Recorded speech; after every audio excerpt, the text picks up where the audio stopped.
I'm not even on TikTok, but I'm on TikTok. Yeah. Like, I don't have TikTok. Yeah. My thought was that's Chinese spyware. I don't want to give them my fucking passwords, and all of a sudden my email gets compromised. And there's a balloon over your house. Just for the weather. What was the deal with those fucking balloons? Did they ever figure out whose balloons those were? That had to have been them timing our response. I thought of something yesterday. That's a response time thing. That's not actually a weather balloon thing. Maybe, but I had heard also that those balloons were flying around when Trump was president. They didn't tell him about it because they didn't want Trump going crazy and like shooting nukes at the have a nuclear bomb blow off of the balloon. They nuked the balloon. Yeah, I mean, it's great. Fucking wild, man. With the TikTok being from China, which it is. Yeah. The last, I don't know how many, I was thinking back how many iPhones I bought. They come directly from China. They're shipped from China. Oh, yeah. TikTok's already on them? No. Like the phone but itself. the phone. Yeah. Shipped right from there. So, like, how do we know that they're not intercepting? This is one you have to think of. According to Gavin DeBecker, who's a security expert, like a legitimate genius, he told me that there was an original Pegasus application that was invented by the Israelis, and it was a spy program, and it required you to click a link. And this is how MBS got Jeff Bezos. Remember when Jeff Bezos had some dick pics get leaked? And I don't remember that. Yeah. Well, what happened was, allegedly, someone sent him a link on WhatsApp. He clicked on that WhatsApp link, and then it downloaded this spyware onto his phone that he wasn't aware of. Right. But apparently now, with Pegasus 2, all they need is your phone number. So all these security companies, I'm sure the NSA, anybody else, they just need your... Like, I had a conversation with a friend of mine about this last night. He's like, how do you handle that? I go, I assume that the government or someone is listening to everything I say, every email. So I just don't say anything that stupid. I mean, if you go through... That's good to live by, just in general. If they wanted to go through my meme collection, the things that I say, like, I have a chat with Shane Gillis, Mark Norman, and Ari Shaffir, Protect Our Parks. We have a group chat. And it's the most fucking ridiculous shit. It's constant chaos. It's like... You can take any one of those things that looks horrible. Yeah. You pull it out. Right. But it's not for you. Yeah. It's for us. It's four comics talking shit to each other, having fun. That's great. But that's just part of the program. Yeah. Luckily, I have the ability to explain that. Like I've said, did you do a thing with Greta Thunberg getting fucked in a gangbang? Like, I didn't make it.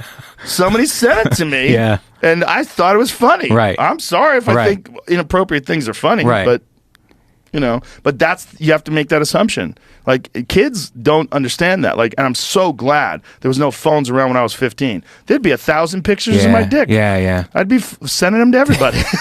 I think everybody would have. Yes. I think everybody would have back in the day. Chinese weather balloon that flew over U.S. gathered intelligence from military sites.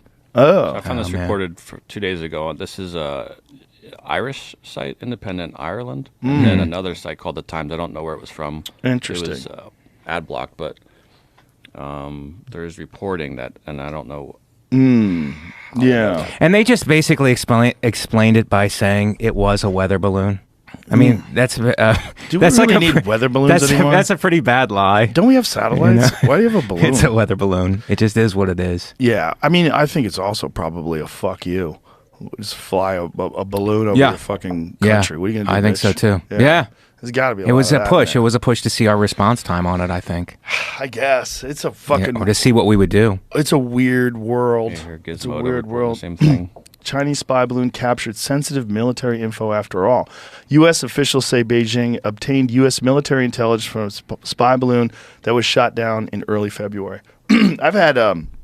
Mike Baker on multiple times. The Fox guy, he's a former CIA operative, and he essentially said that one of the things that China's been doing by the way they gather intelligence is they sell cell phone towers at a very low rate, and they install them all around these sensitive areas. So, like, if you go to where these military sites are, what is it, Wyoming? Is that where it was? Where he's explaining to us? There, Idaho, like in the where they meet, and all these areas where this sensitive intelligence is going on. It's like China has all these cell phone towers set up there, and it's their equipment that they put in. And we already know that that's the reason why they banned Huawei from the United States. And Mike talked about that as well, that Huawei was using, whether it's routers or all their different types of equipment that they were selling, had third-party access. So they could like steal data, and they could steal intellectual property. So they could... We know that's like one of the things China does. They anytime the United States has an idea, they just copy it and make it better. Right. And they constantly do that. And Huawei was genius at it. Huawei, before they banned them, had the fucking best phones that you could get. And I was about to buy a Huawei phone like right before they got rid of them, because they had these crazy cameras. And that's a Chinese company? Mm-hmm. Huawei? Yeah. They just push stuff to the edge, make the best shit available, and then steal all the data. You know? Yeah. I mean, I don't understand technology at all. I'm barely able to function on my phone. Probably better that way. I mean, yeah. I mean, it's a rabbit hole that if you go down to, I got my Instagram jacked, and it's like I fell into a phishing scam or whatever, and I got it taken from me. How'd they get you? They said, do we have intellectual property something? You're using something, clips or something that, it's my clip, but it was from like TV. And it's like, it's an intellectual property issue. And it's like, click here to figure it out or to clean it up. And I clicked on it, and the guy was like, he texted me, he's like, we got you. Yeah, he's like, we got you. And so what did he say to you? Send me $5,000 and I'll give you your account back. Wow. So did you? No, I said, but your sister says she's having a good time with me. And I just didn't respond because I didn't know, whatever. But I was like in a panic then, because I was like, do they have other? I don't know stuff. So it's like, do they have my account all my information? Right. Like, I don't know if it's just Instagram. I don't know what's connected do to they what. Have your credit card. Yeah. Facebook. It's like I start panic. I start flipping out. You know what I mean? So I call my friend who's a tech guy, Ben Rosenfeld. Shout out to Ben.